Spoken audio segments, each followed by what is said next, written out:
5S, season terbaru, Minggu jam setengah 10 pagi. Season 9 sama season 10. Cuma nggak keterima.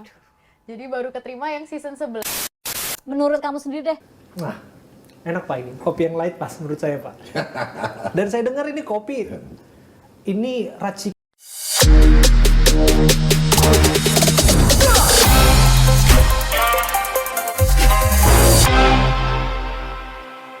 Dengar ini kopi, ini racikan khusus dari Hambalang. Racikannya Pak Prabowo, betul Pak? Betul, betul. Jadi saya kan suka kopi, tapi saya kadang-kadang kemana ya, kok nggak pas. Akhirnya saya racik sendiri. Ini tambah ini, jadinya pas ini. Untuk saya pas sekali. Untuk Bapak pas sekali. Nah, diplomasi kopi ini udah pernah dilakukan ke siapa aja Pak? Atau pernah ke luar negeri juga Pak? Saya tamu-tamu negara? Biasanya tamu-tamu yang datang saya sajikan kopi saya. Bagaimana testimoninya Pak? Banyak yang senang, banyak yang suka. Mengulas kembali sosok Pak Prabowo sebagai seorang prajurit. Dalam buku Pak Prabowo ternyata didapati ada satu cerita yang mungkin agak dirasa hampir tak mungkin terjadi. Pak Prabowo pernah ditempeleng oleh komandannya. Dan ini juga menjadi pertanyaan, siapa yang berani nempeleng anak menteri waktu itu Pak? Gimana Pak? Nggak, kalau di TNI itu nggak ada anak menteri, anak jenderal, anak petani, nggak ada. Begitu kita masuk, kita sudah sama. Jadi dulu TNI seperti itu. Saya merasa saya merasa bangga. Memang keras, memang kaget, tapi ya itu membuat kita tough. Ya. Ya, saya kira mungkin tradisinya sekarang lain. Ya. Cerita dikit dong Pak. Saya itu, dulu Pak. saya dulu di kompi saya dulu yang pertama kena tempeleng. Oh ya? Iya. Dan saya juga nggak begitu mengerti ya. Oke. Ya, kita baru masuk, jadi mungkin peraturan. Tapi ya saya tidak benci sama komandan itu. Bahkan saya tetap hormat dan saya tetap kagum sama dia karena dalam perjalanan kepemimpinan dia memberi contoh yang luar biasa. Dia memberi suri teladan. Ya, dari penampilan tiap hari, dari pakaian dia yang rapi. Ternyata begini, ternyata akhirnya kita sadar bahwa pelatih, komandan yang katakanlah yang keras itu, justru yang banyak menyelamatkan nyawa di daerah operasi. Tapi bicara soal orang yang berjasa di hidup Pak Prabowo, ada satu sosok sebetulnya yang belum banyak diketahui publik. Dan Pak Prabowo sangat sentimental untuk urusan ini, seorang ibu. Iya, saya kira semua orang pasti akan selalu ingat ibunya, saya kira.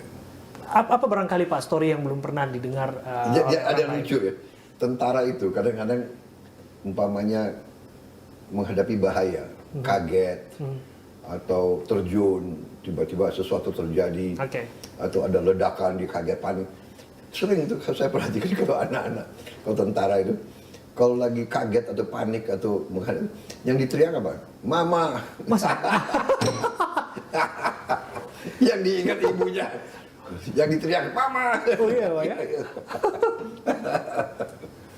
Pak, ini terakhir Pak, part terakhir. Saya harus tanya, balik lagi ke 2024 Pak. Tantangan bangsa ini karena lebih besar Pak. Resesi ekonomi ancamannya di depan, kemudian juga ada ancaman ketegangan geopolitik dan lain sebagainya. Menurut Pak Prabowo, sosok pemimpin seperti apa Pak yang kira-kira pada akhirnya mampu membawa bangsa ini keluar dari persoalannya?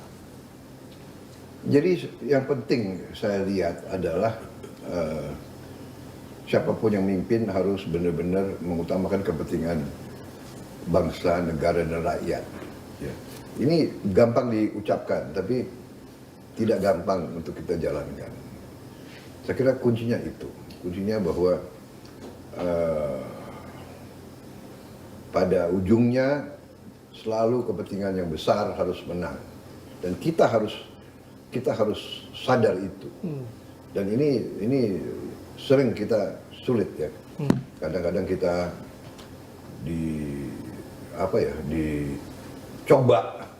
dicoba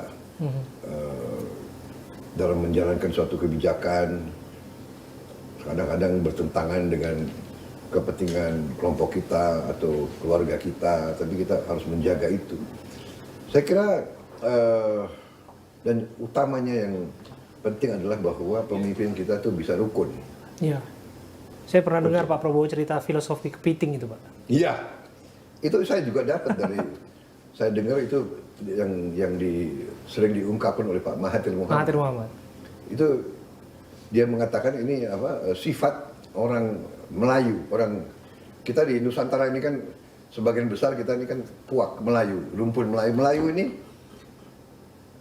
pribumi Melayu ini itu sulit melihat orang senang, senang melihat orang sulit. Ini koreksi diri kita ya. Kita harus akui. Kadang-kadang lihat teman berhasil kita iri. Teman ini iri dan sampai diceritakan bahwa kita punya sifat kepiting. Dan ternyata kepiting itu, menurut Mahathir, dia pernah datang ke suatu pantai, dia lihat ada orang tua jualan kepiting. Di situ ada suatu baki besar, kepitingnya hidup.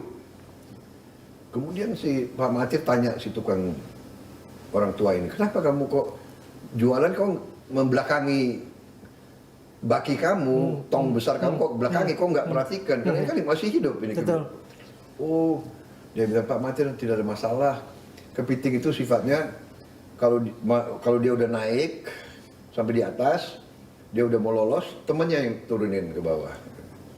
Jadi temennya yang nurunin, jadi akhirnya nggak ada yang lolos. Jadi Nggak akan kabur. Nggak ada, jadi dia tenang aja, dia belakangi. Dia juga ini cerita. Akhirnya Pak Mahathir bilang nggak itu, kita punya sifat kepiting. Apakah Bapak juga mengikuti, Pak? Sebetulnya publik itu bertanya-tanya. Ada semacam kerinduan pemimpin berlatar belakang militer dan lain sebagainya. Bapak melihat seperti apa? Saya kira begini ya, latar belakang apa saja, yang penting tadi patriotisme, ya, kemudian kesetiaan kepada bangsa rakyat, ya kan? Jadi saya kira itu intinya. Jadi bisa dari militer, bisa dari mana saja, doesn't matter. Benar nggak? Banyak pemimpin baik bukan dari militer. Betul. Banyak pemimpin yang tidak baik juga dari militer. Jadi sama, profesi semua tuh ada orang benar dan orang tidak benar. Kalau saya begitu. Ya kan? Baik, Pak Prabowo. Pak, izin kita ada satu kuis, Pak. Kuis ini semacam pop quiz yang akan bertanya mengenai kegelisahan publik ini, Pak. Kaitannya dengan